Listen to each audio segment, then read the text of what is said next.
think I will get started. Hi, my name is Reika Katsumata. I'm a graduate program director and associate professor in Polymer Science and Engineering Department at the University of Massachusetts Amherst in the USA. So thank you everyone for coming, and I'm really excited to share our program today.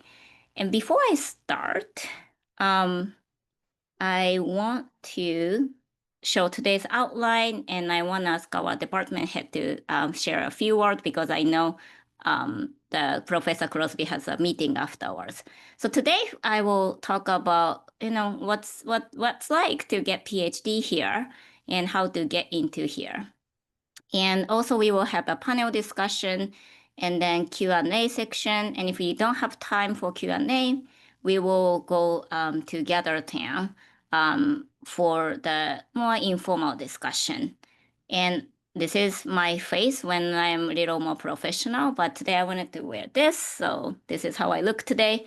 And Professor Crosby is in this room, and Professor Bermudas is not right here, but he will support you for more like after admitted. And Lisa Gross over there has all the knowledge about everything like fee and life. So if you have questions, you can just type in the chat so that Lisa can answer on spot. And Madeline has been the PhD graduate email that you are emailing to. So Madeline's at the corner. Yep. So before I start, I will ask Professor Crosby to share a few words. So Al, whenever you are ready. Great. Hi, everyone. Welcome to our virtual open house. And, it's just wonderful to have everybody here this morning or this evening or in the middle of the night, wherever you are around the world. We're super excited for, receiving all of the applications and getting everybody in here. We're super excited about our department and the program that we have.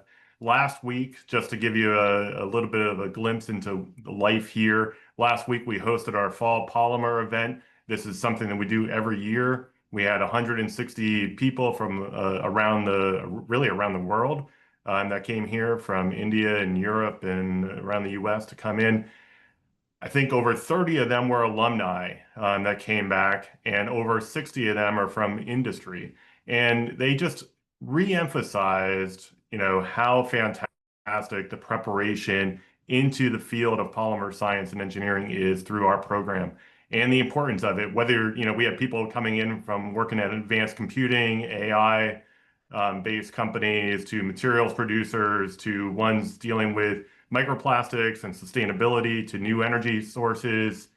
They were all here, and polymers is at the heart of it. And you're going to hear a lot more from Professor Katsumata and about not only the program, but how you apply to get here. And hopefully we'll see you here next year. So welcome and enjoy the rest of the virtual open house. Thank you, Professor Crosby. And yes, I think it kind of summarized really well what our program represents and recent event. Yeah, we saw attendees from everywhere. And I'm really excited to share, what our program looks like. Okay.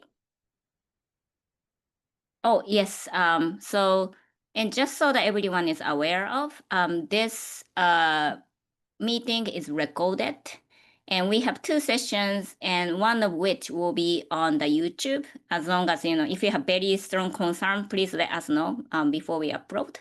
That being said, we appreciate if you don't unmute when you are screaming, for example. Yep. All right, so let's get started. So, simple question, why would you get PhD in Polymer Science and Engineering? And my answer, I want to support by three facts. One, we have academic excellence that is supported by interdisciplinary research. And two, our community is truly unique. It's like a family that you rarely see anywhere in the world. And third, after PhD, we see alumni thriving everywhere from Earth into the space. So let me talk about each point one by one. So academic excellence. And I want to start from there. like many people say, polymer science and engineering, that sounds narrow. You do polymer? I don't think so. I think truth is that this is as broad as we can be. We do all kinds of different research, and only thing we are in common is we work on the relatively large molecule. But Professor Granick said, whatever larger than argon, that's polymer. So that might be another definition. So this is our strength of how broad we are, how interdisciplinary we are. So for example, just taking where the students come from. So some of you already had the question, I don't have polymer degree. I don't know if I can fit in. No, you right on. So many of our students do not have polymer degree, right? Only 15%. Chemistry, chemistry, materials, and other includes biochemistry, biomedical engineering, and physics. And those students with different background comes to our program, and we have very comprehensive curriculum that I will talk later to train you to be an all-round player to do this. So we have different research groups, materials for sustainability and resources and energy. Polymers are everywhere in your life. And speaking of life, not only daily life, we see the life-like materials or the materials that interfaces with our living matter. That's another focus of our research. And also the manufacturing, we should make materials or even products faster and more efficient and more energy efficient manner, but more precisely controlled. And that's another focus we have. And those are a little more application-driven way to describe our program. And, that's why we have engineering in the department name too. But we also have very substantial contribution in fundamental science too. For example, polymer and soft matter physics is one of our strengths, as well as macromolecular synthesis, materials chemistry. Those are woven into our curriculum, but also we published quite a bit for in the publication too. And engineering too, the mechanics and complex fluid is another aspect that we teach, but also we publish and we do research. So I'm really excited to showcase such a diverse research program here. And how this diverse program is possible is enabled by our really outstanding world-class PhD faculty. So these are the faces that you will see in our website, and everyone should be watching out the email whenever you contact. We are trying all our best to reply. And we are very active. We have 19 active faculty, and Professor Sarah Perry is adjunct. For you, what it means is Professor Perry's home department is chemistry, but she can still take student or be advisor. That's a little detail. But nonetheless, this is our faculty, and we will love to talk to you. And some of them are already in this room, but also will be available for Gather Town afterwards today. And I talked about all the soft side, right? We have great faculty, but we also have really top-notch the hardware, or I will say equipment. And on top of this, there is a massive proposal for the clean room renovation right now. So infrastructure is really strong. But in my opinion, this over 40 million instrumentation is fantastic, but that's not useful if nobody let us use. But because we have such a great collaborative culture inside and outside of PSE, I never had trouble, I want to use this equipment, but I can't. No, I never had that. So basically, we are ready to do the research, leveraging such a top-notch facilities. So that's about academic excellence. And now I would like to move into the community. So this community is really unique. And I always think our, environment is really vibrant and inclusive. So this is just a snapshot of how we position ourselves compared to some material science and engineering programs. yes, we have really good standing in terms of different aspects of diversity. And also I want to mention the university still couldn't figure out the really unfortunately non-binary business here. So that's something that I hope university will work on. But anyways, I like how this looks like. And not only, admitting the students who has different background, we have a systematic way to cultivate and support our community. We have a lot of mentoring committees and events, also outreach activities, and the students chapter that's related or connected to the nationwide professional society. And particularly those mentoring committee, I don't see very often outside of our department. I think it's very unique. And the pictures are always fun to see. So this is examples of our event. And Halloween is coming up in US, and it's a big deal, especially in West Massachusetts. I feel like it will be filled with pumpkins. It's very fun. And we have the pumpkin caving activity. This is outreach pictures. So how you can think of is pretty much there's some sort of event at least once a month. It could be a coffee hour, it could be pumpkin caving, or simply just the mentoring committee's meeting. And the class size is 10 to 20. And I want to remind you, at this moment, we are PhD only program. So just your classmate, everyone is basically spend about 5 years to complete degree. So you are real classmates, almost like high school. Then this 5 years, what happens? So here, I will describe you how your kind of school life will be. So first semester, you don't need to do TA, which I think a very big differentiator of our program compared to other program. TA is not required. You can do it if you like. And after you admit it, you will have advisor selection or assignment process, and you will know the advisor around by the end of October. And the all classes are required. So basically all your classmates will sit in the one room and study together and teach each other. And the second semester, so now you have advisor and you started your research. So you will already can start research, after maybe 2 months of the advisor selection. And then the second semester will be kind of busy. You will do both classes and also the research. And in the past, this is relevant to the panelist, the cumulative exam, that was a paper-based exam, that was our department system. Before, that's been replaced by the basically passing the GPA minimum or bar value for the core courses.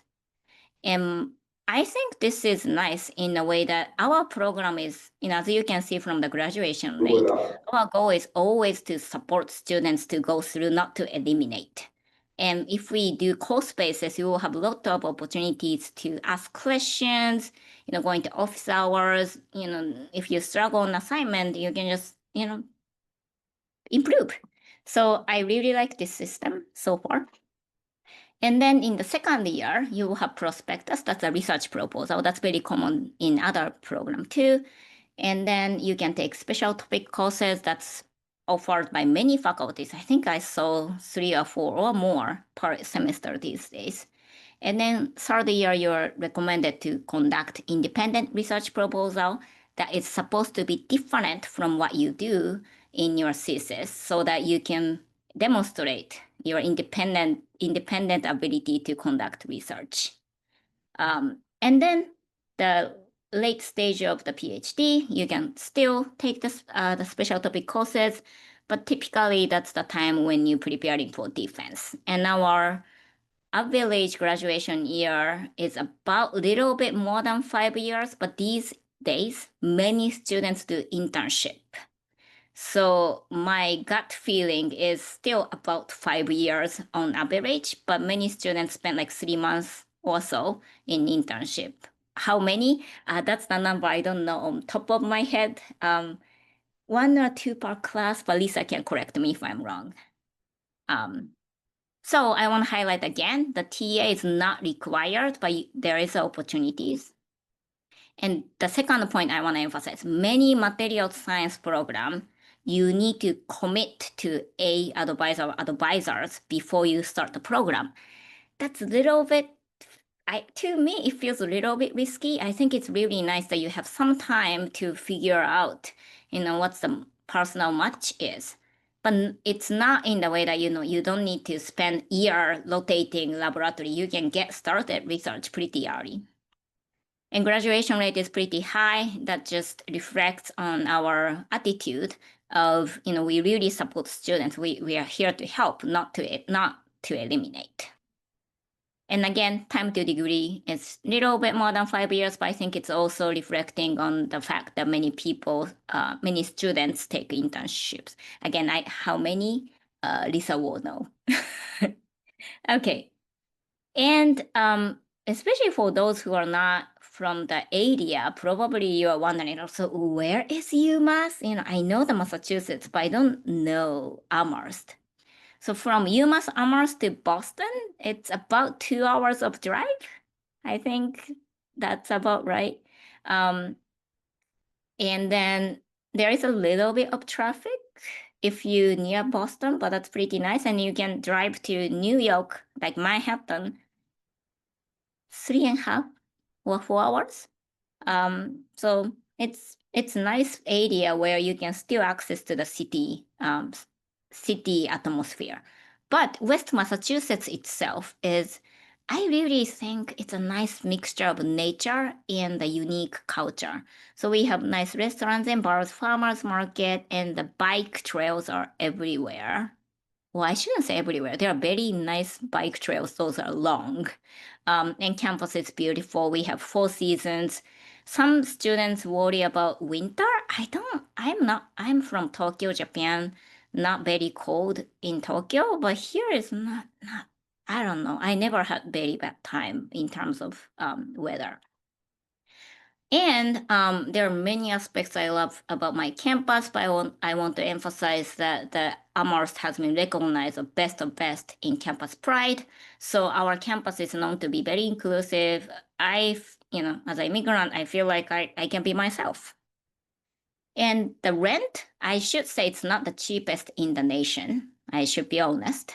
But it's pretty affordable, and we are setting the stipend in a way that it should be enough for you to support yourself, and students seems to be having a good time.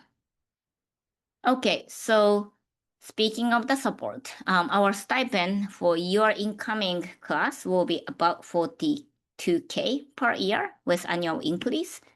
And this point is something that not many schools talk about. Our benefits are really good, and I hope current students have some comments on this, but including dental and vision, I believe, very comprehensive. And again, no TA. You can do it if you like, and especially for developing your teaching portfolio, but it's really nice that you don't need to do TA so that you have more time of your choice for your professional development. And as long as you have a good academic standing, we guarantee full financial support. So that's also a big plus. So, after this, you can get the PhD in Polymer Science and Engineering. So this was my second point, and let me move to the third point. So what happens after PhD? So this is just a snapshot of logos where students go these days. And about 3/3 of the, no, not 3/4, 3/4 of our students goes to industry, and quarter of them goes to academia, which includes national lab. And you can see it's everywhere, not only US, but also international. And our alumni networks are really strong. And actually, next year we will be celebrating 60th birthday of our department. We have more than 700 PhDs all over the world, even in the space. So our alumni, Dr. Katie Coleman, is a NASA astronaut. So actually, I'm just really proud of it. Not only all over the globe, we have someone went outside of the globe.